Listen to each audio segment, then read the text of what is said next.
Assalamualaikum warahmatullahi wabarakatuh. Nama saya Muhammad Wahyu Ramadan dari kelas 11 TKJA. Saya ingin mempresentasikan menganalisis berbagai standar komunikasi data dalam mata pelajaran TLJ atau Teknologi Layanan Jaringan. Pertama-tama, informasi tentang Badan Standarisasi Indonesia. Tujuan dari penggunaan standarisasi aturan dalam media komunikasi atau yang dikenal sebagai protokol. Adapun tujuan dari penggunaan standarisasi aturan dalam media komunikasi atau yang dikenal sebagai protokol ini adalah untuk melakukan deteksi pada koneksi media komunikasi data. Hal-hal apa saja yang akan dilakukan untuk menanggulang kerusakan pada perangkat atau pesan yang dikirim maupun diterima. Bagaimana cara mengoperasikan peralatan dalam komunikasi data dan lain sebagainya. Yang di atas adalah logo dari Badan Standarisasi Nasional. B. Informasi umum dan standarisasi yang mereka keluarkan dari beberapa organisasi standarisasi di bawah antara lain. 1. International Telecommunication Union. International Telecommunication Union itu dalam bahasa Prancis Union International des Telecommunications, dalam bahasa Spanyol Union Internacional de Telecomunicaciones, yaitu sebuah organisasi internasional yang didirikan untuk membakukan dan meregulasi radio internasional dan telekomunikasi. Itu didirikan sebagai International Telegraph Union di Paris pada tanggal 17 Mei 1865. Yang digambar di atas adalah logo dari itu. Yang 2, IEC, International Electron Technical Commission. IEC adalah suatu ormas standarisasi internasional di laba yang menyiapkan dan mempublikasikan standar internasional untuk semua teknologi elektronika dan teknologi lain yang terkait yang secara kolektif dikenal dengan elektroteknologi. Yang ketiga, ISOI atau ISOI atau International Organization for Standardization, organisasi internasional untuk standarisasi, bahasa Inggris International Organization for Standardization, bahasa Perancis Organisation International de Normalisation atau disingkat ISO. ISO adalah badan penetap standar internasional yang terdiri dari wakil-wakil dari badan standarisasi nasional setiap negara. Gambar di atas adalah logo ISO. Yang keempat, IEEE, Institute of Electrical and Electronics Engineers. IEEE adalah organisasi internasional beranggotakan para insinyur dengan tujuan untuk pengembangan teknologi untuk meningkatkan harkat kemanusiaan.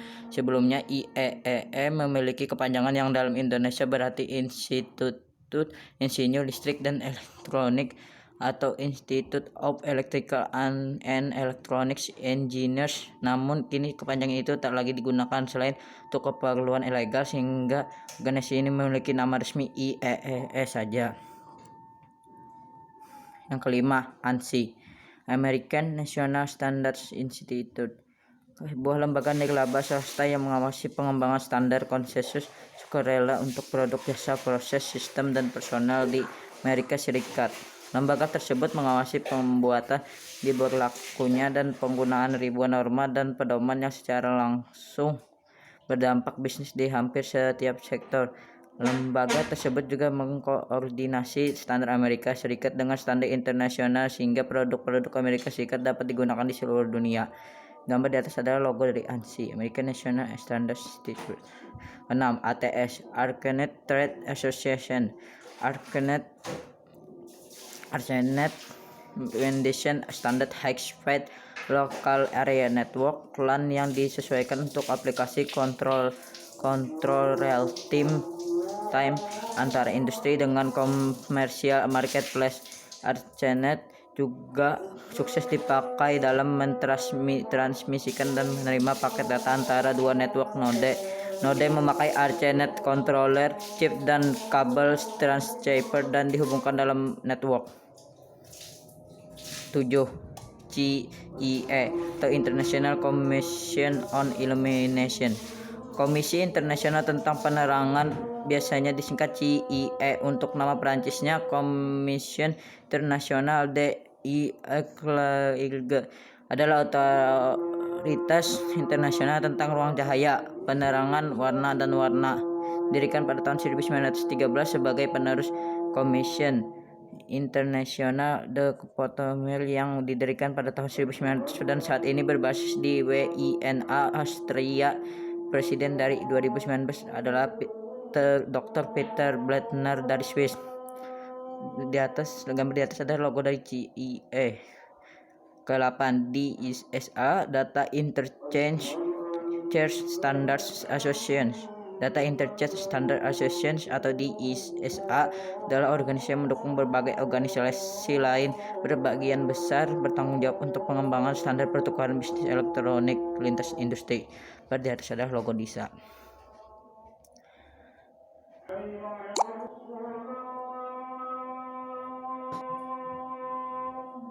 Yang ke-9, ECA atau Electronic Components Assemblies dan Materials Association dengan diakreditasi oleh ANSI, American National Standard Institute. EIA memberikan forum untuk industri dalam menciptakan standar dan publikasi di area teknikal mayor antara lain komponen elektronik, consumer elektronik, telekomunikasi, dan keamanan internet atau internet security. Yang ke-10, EIA Electronic Industry Alliance.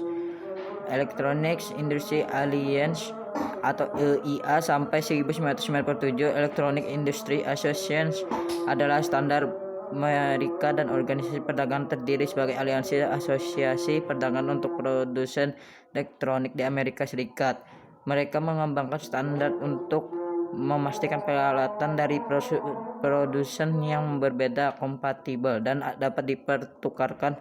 AMDAL berhenti beroperasi pada 11 Februari 2011, tetapi sektor-sektor sebelumnya terus melayani konstituen AMDAL. Sebelah kanan adalah logo ECA dan sebelah kiri adalah logo EIA. Yang ke-11, ECMA atau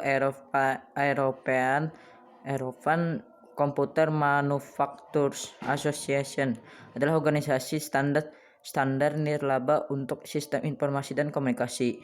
Itu memperoleh namanya saat ini pada tahun 1994 ketika Asosiasi Produsen Komputer Eropa atau ECMA mengubah namanya untuk mencerminkan jangkauan dan aktivitas global organisasi.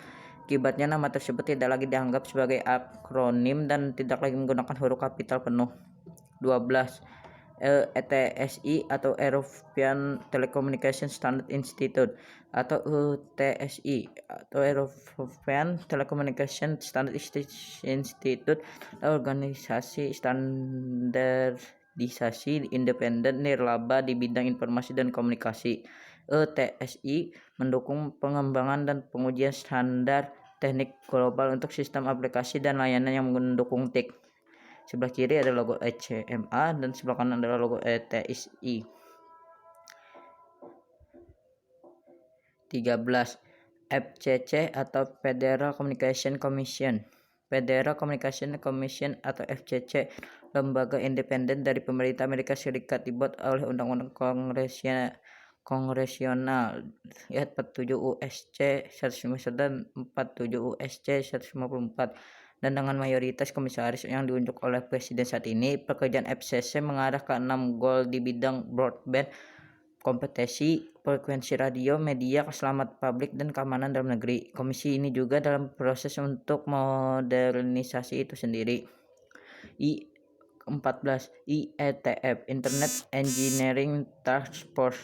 Internet Engineering Task Force atau IETF adalah organisasi standar terbuka yang mengembangkan dan mempromosikan standar internet sukarela, khususnya standar yang terdiri dari paket protokol internet, paket protokol internet TCP atau IP. Ini tidak memiliki daftar keanggotaan formal atau persyaratan keanggotaan. Semua peserta dan manajer adalah sukarelawan, meskipun pekerjaan mereka biasanya didanai oleh atasan atau sponsor mereka. Sebelah kiri ada logo FCC dan sebelah kanan ada logo IETF. Yang ke-15, INCITS atau International Committee for Information Technology Standards.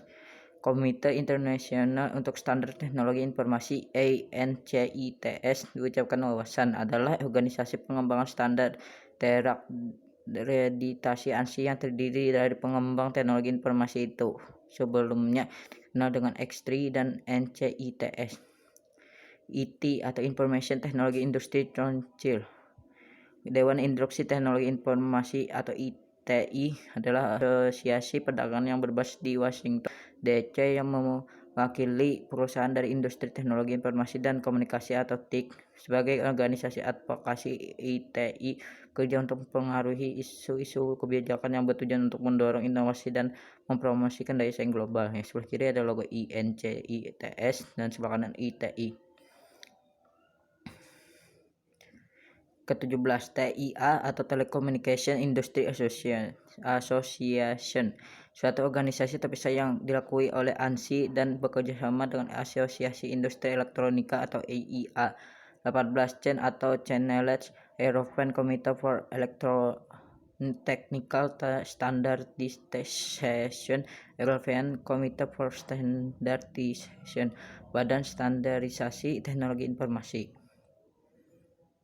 B. Fungsi utama masing-masing 7 lapisan atau layer contoh, protokol dan kegunaan protokol pada ke-7 lapisan layer. 1. Fisikal. Lapisan atau layer fisikal berkaitan dengan transmisi bit antara sistem yang berdekatan atau node. Fungsinya bersinggung dengan transmisi perangkat keras, karakteristik konektor fisikal, dan tingkat tegangan untuk encoding nilai biner repeaters yang bertanggung jawab untuk membaca dan regenerating proses beroperasi pada lapisan atau layer ini. Beberapa standar lapisan atau layer fisikal yang terkenal termasuk RS-232 dan penggantinya RS-449. Gambar di atas adalah contoh fisikal layer.